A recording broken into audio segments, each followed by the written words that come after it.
Bonjour et bienvenue sur Radio Mangalala. Dans cet épisode, on va parler de Johnny Kashama Ruboya. Avant de commencer, nous prions toutes personnes qui nous regardent de bien vouloir s'abonner à la chaîne. C'est l'unique manière de soutenir cette vision qui est la Radio Mangalala. Johnny Ruboya Kashama est un haut gradé militaire de la République démocratique du Congo, né en 1966 dans l'ancien Zaïre, aujourd'hui RDC. Il est lieutenant général des forces armées de la République démocratique du Congo, FARDC. Sa carrière marquée par la transition d'un rôle de civil à des postes de commandement militaire est étroitement liée aux conflits armés qui ont secoué l'est du pays depuis les années 1990. Il occupe actuellement le poste de gouverneur militaire de la province d'Ituri, une région en proie à des violences persistantes liées à des groupes armés et à l'exploitation des ressources naturelles. Peu de détails sont disponibles sur les premières années de Johnny Luboya Kanchama.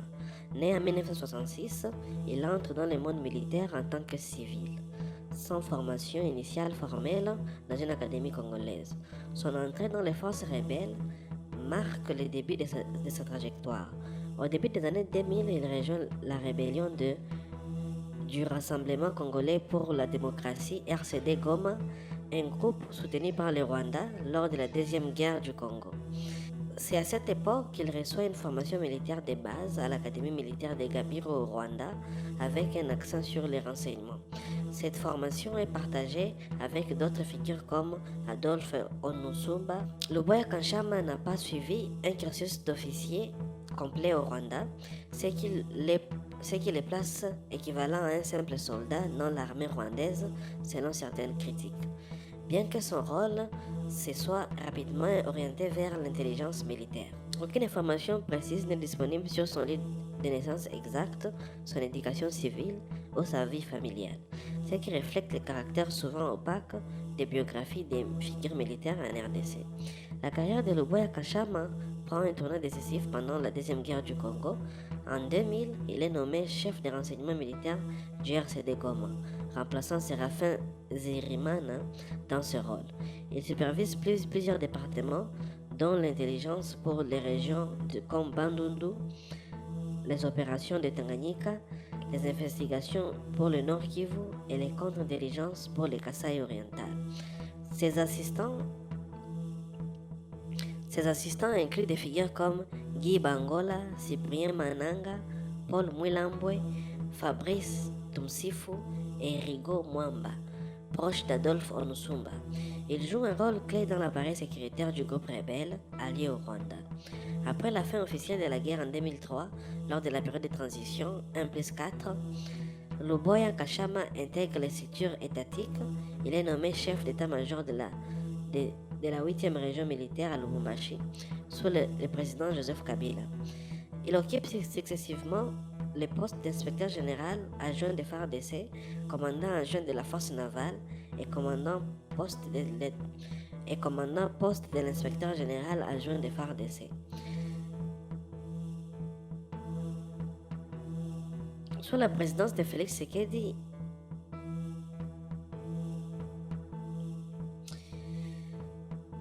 il occupe successivement les postes d'inspecteur général adjoint de FARDC, commandant adjoint de la force navale et commandant des postes d'inspecteur général adjoint de FARDC. Il occupe successivement les postes d'inspecteur général adjoint FARDC, commandant adjoint de la force navale, commandant de la région militaire à Mbandaka, ex-Équateur. En juillet 2020, sous la présidence de Félix Tshisekedi, il est promu lieutenant général et nommé commandant de la première zone de défense couvrant Kinshasa et les provinces occidentales de la RDC. Le 4 mai 2021, dans le cadre de l'état de siège déclaré dans la province d'Ituri et du Nord Kivu pour contrer l'insécurité croissante, Félix Tshisekedi nomme Luboya Kanchama gouverneur militaire d'Ituri. Il remplace le gouverneur civil Jean Bamanisa Saïdi avec le commissaire divisionnaire de la province Benjamin Alongombani comme vice-gouverneur. Sa mission principale est de gérer l'administration provinciale de manière temporaire en transférant les pouvoirs civils aux autorités militaires pour répondre aux menaces sécuritaires posées par des groupes armés comme le Codeco, le IRDPC, les FRPI et les ADF. Sous son mandat, qui dure depuis plus de 4 ans, des efforts ont été déployés pour stabiliser la région. Par exemple, en novembre 2025, plus de 200 soldats congolais ont été formés par la MONUSCO pour mieux protéger les civils, avec Luboya Kachama, président de la cérémonie de clôture. Il a également supervisé les inspections des chantiers à Bunia, contribuant à des améliorations infrastructurelles. Comme l'a noté le ministère des ITPR, Infrastructures, Travaux Publics et Reconstruction, en décembre 2025, qui a qualifié la ville parmi les meilleures de la RDC. Luboya Kachama a insisté sur le point fier de la nouvelle tenue militaire pour honorer le peuple congolais. Il a publiquement qualifié les conflits en Ituri de guerre pour les ressources, soulignant l'enjeu économique derrière les violences dans un contexte de proxy war impliquant des acteurs régionaux. Luboya Kachama n'est pas exempt de critiques. Son passé au sein du RCD Goma, un groupe accusé de massacres et d'alliance avec le Rwanda, a suscité des polémiques lors de sa nomination en 2021. Les observateurs, comme dans un témoignage de Paul Mwilambwe, un ancien assistant, l'ont décrit comme un ancien rebelle envoyé à Ituri, remettant en question son impartialité. Le président Tshisekedi a défendu de telles nominations, niant que ces généraux aient un passé sanglant, bien que les allégations générales de supervision et de tueries pendant la guerre persistent sans preuve directe contre lui. Plus récemment, des posts sur X, en décembre 2025, l'accuse de complots meurtriers, distribution de tenues similaires à celles de l'armée ougandaise pour commettre des massacres et les imputer à l'Ouganda, ou d'utiliser son porte-parole, le lieutenant Jules Ngongo, pour préparer l'opinion à des attaques contre les civils sous couvert de la lutte contre les groupes comme les CRP. Ces allégations provenant de comptes comme Ituri Amani dénoncent une stratégie meurtrière et appellent à la vigilance internationale sans preuve vérifiée, mais dans un contexte de tension sécuritaire.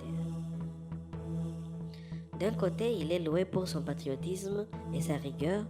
Des internautes et figures publiques comme les journalistes Israël Mutombo et Jessie M. Kabasele appellent en décembre 2025 à sa promotion au poste de chef d'état-major général des FARDC ou ministre de la Défense face à l'avancée du M23. Il souligne son bilan positif en Ituri et son expérience pour défendre l'intégrité territoriale. Johnny Luboya Kachama incarne la complexité de la RDC post-conflit. Un ancien rebelle intégré dans l'armée nationale, contribuant à la stabilisation tout en faisant face à des soupçons persistants.